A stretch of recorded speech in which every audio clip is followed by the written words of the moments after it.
अगर पूरे ब्रह्मांड में अब तक इंसानों द्वारा खोजी गई सभी चीज़ों में से जो सबसे ज़्यादा गोलाकार कोई वस्तु या मैटर है तो वो है हमारा सूर्य।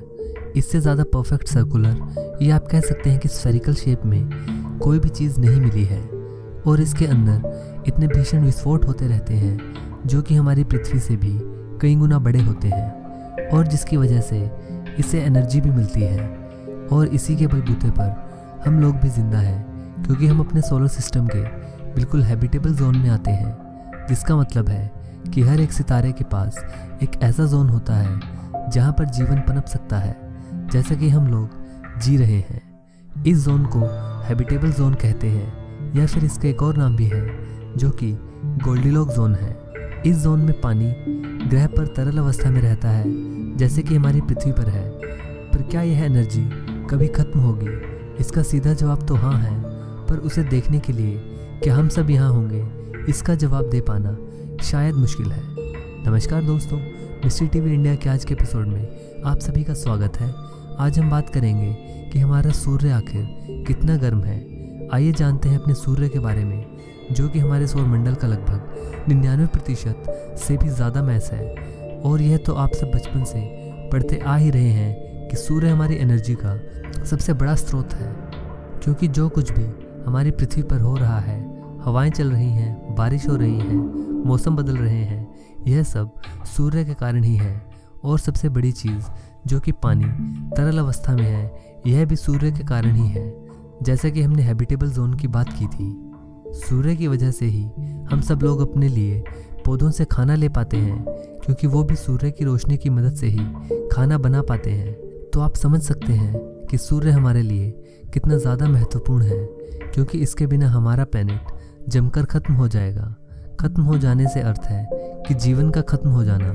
लेकिन कुछ जीव ऐसे हैं जिन्हें कि सूर्य की रोशनी की ज़रूरत नहीं है, ना ही ऑक्सीजन की, जो कि एक किस्म के बैक्टीरिया हैं जो कि पृथ्वी में बहुत नीचे हमारे महासागरों में रहते हैं, जो कि ज़रूरत के लिए गर्मी पृथ्वी की कोर से ले लेते हैं और वो फोटोसिंथेसिस की जगह केमोसिंथेसिस के जरिए ज़िंदा रहते हैं। खैर, उनके बारे में कभी और बात करेंगे। सूर्य की गर्मी के साथ साथ अगर उसके विशालकाय होने की बात की जाए तो शायद आप यह अंदाज़ा अब अच्छे से लगा पाएंगे अगर मैं आपको बताऊं कि सूर्य के अंदर लगभग 13 लाख पृथ्वियां तक समा सकती हैं। पर सूर्य के अंदर जो केमिकल रिएक्शन चल रहे हैं उसे न्यूक्लियर फ्यूजन कहते हैं, जिसमें कि कुछ हाइड्रोजन जुड़कर हीलियम का निर्माण करते हैं।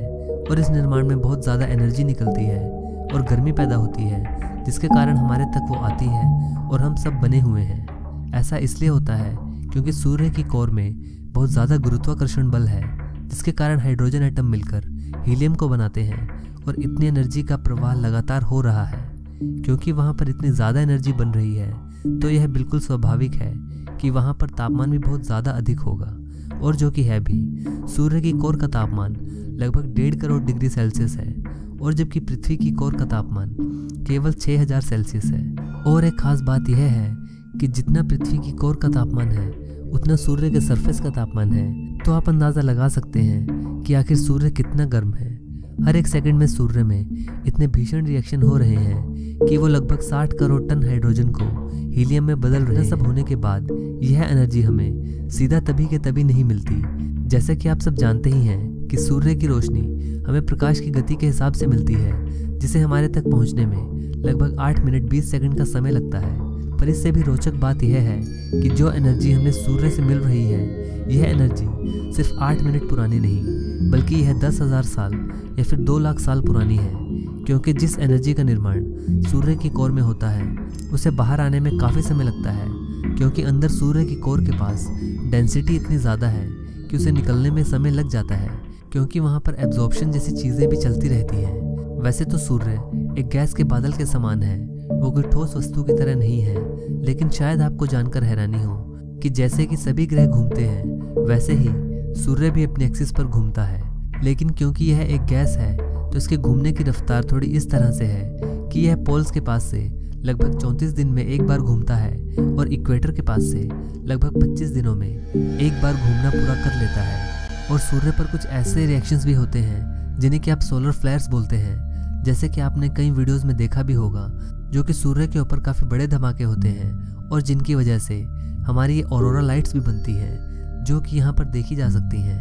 और जो कि काफ़ी अच्छी भी लगती हैं। पर जो खास बात है वो यह है कि जैसे कि हम सूर्य के सरफेस का तापमान तो जानते ही हैं, पर जैसे जैसे हम सूर्य के सरफेस से थोड़ा ऊपर उठने लगते हैं, मतलब कि हम जैसे सूर्य के आसपास के वातावरण में आने लगते हैं, तो वहाँ पर तापमान फिर से ज़्यादा बढ़ने लगता है, जो कि सूर्य के सरफेस से भी ज़्यादा है। ऐसा किस लिए हो रहा है, इसको लेकर वैज्ञानिक अभी कुछ भी नहीं कह पा रहे हैं। यह क्या फिनोमिना है, उन्हें यह अभी अच्छी तरह से समझ नहीं आ पा रहा है कि सूर्य से दूर जाते वक्त वहाँ का तापमान सूर्य के सरफेस से भी ज़्यादा क्यों है। तो दोस्तों, यह थी वीडियो सूर्य के तापमान के ऊपर। अगर आपको वीडियो पसंद आए तो इसे लाइक और शेयर ज़रूर करें, और अगर आप इस चैनल पर नए हैं तो चैनल को सब्सक्राइब ज़रूर करें। धन्यवाद।